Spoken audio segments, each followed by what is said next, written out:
Welcome to Pinky's kitchen. இன்னைக்கு நம்ம பிங்கிஸ் கிச்சன்ல என்ன பார்க்க போறோம்னா தேங்காய் சாதம் எப்படி செய்யுதுன்னு பார்க்க போறோம். ரொம்ப சிம்பிளான ரெசிபி, சீக்கிரமா செஞ்சலாம், ரொம்ப டேஸ்டா இருக்கும், குழந்தைங்களுக்கும் ரொம்ப பிடிக்கும்.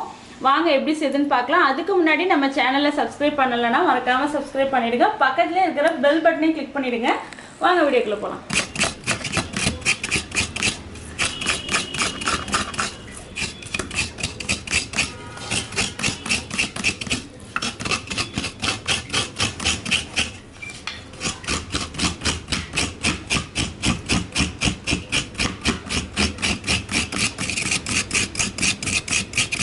இன்றைக்கி நம்ம தேங்காய் சாதம் செய்ய போகிறோம். இது சூப்பரான லஞ்சுக்கு கரெக்டாக இருக்கும் இந்த சாப்பாடு.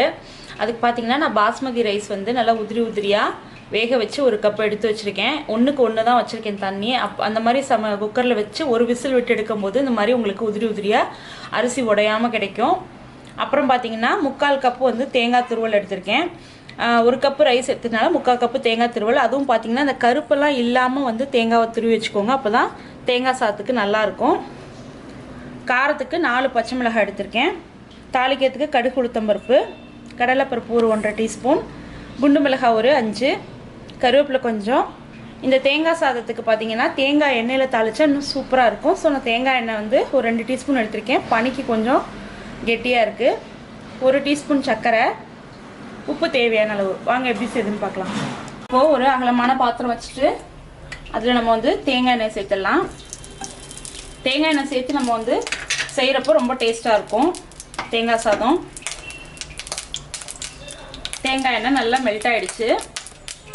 இப்போ இதில் வந்து நம்ம கடுகு உளுத்தம்பருப்பு சேர்த்துடலாம். 2 டீஸ்பூன் இருக்குது தேங்காய் எண்ணெய். கடுகு உளுத்தம்பருப்பு சேர்த்துட்டு பொரியட்டும். அடுத்தது கடலைப்பருப்பு.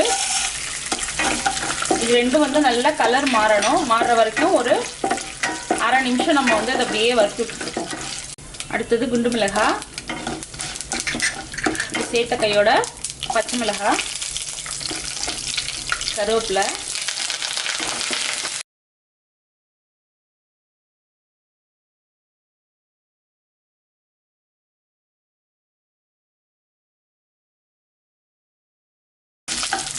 அடுத்தது தேங்காய் துருவி வச்சுருக்கோம் இல்லையா, பாருங்கள் ஒரு கருப்பு கூட இல்லை, அந்த மாதிரி திருவிக்கோங்க.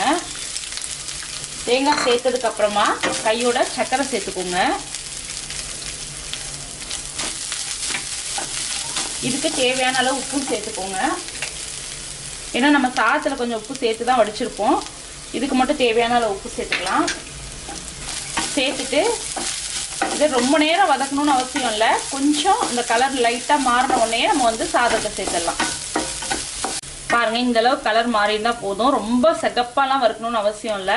இந்த அளவுக்கு அரை வேக்காடாக இருந்தால் போதும். இப்போ நம்ம உதிரியாக வடிச்சு வச்சுருக்க பாஸ்மதி ரைஸ் சேர்த்துடலாம். பாஸ்மதி ரைஸ் இல்லாதவங்க சாதாரண பொன்னி அரிசியே சேர்த்து செய்யலாம். உதிரியாக வடிச்சு வச்சு சேர்த்தோன்னா ரொம்ப சூப்பராக இருக்கும். இது எல்லாத்தையும் ஒன்றா மிக்ஸ் பண்ணி விட்ருவோம்.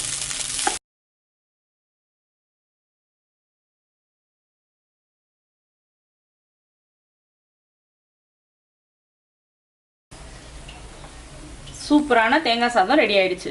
ஒரு நிமிஷத்தில் செஞ்சிடலாம், எல்லாம் ரெடி பண்ணி வச்சுருந்தோம்னா. இன்றைக்கி நம்ம சிம்பிளான சூப்பரான தேங்காய் சாதம் செஞ்சுருக்கோம். ரொம்ப டேஸ்ட்டாக இருக்கும், ரொம்ப நல்லதும் கூட உடம்புக்கு. கண்டிப்பாக ட்ரை பண்ணி பாருங்கள். உங்களுக்கு இந்த வீடியோ பிடிச்சிருக்கும் நான் நம்புகிறேன். உங்களுக்கு இந்த வீடியோ பிடிச்சிருந்ததுன்னா லைக் பண்ணுங்கள், கமெண்ட் பண்ணுங்கள், ஷேர் பண்ணுங்கள், மறக்காமல் சப்ஸ்கிரைப் பண்ணுங்கள். பக்கத்தில் இருக்கிற பெல் பட்டனை கிளிக் பண்ணிவிடுங்க. அப்போ தான் நாங்கள் போடுற வீடியோஸ் உங்களுக்கு வந்து சேரும். தேங்க்ஸ் ஃபார் வாட்சிங்.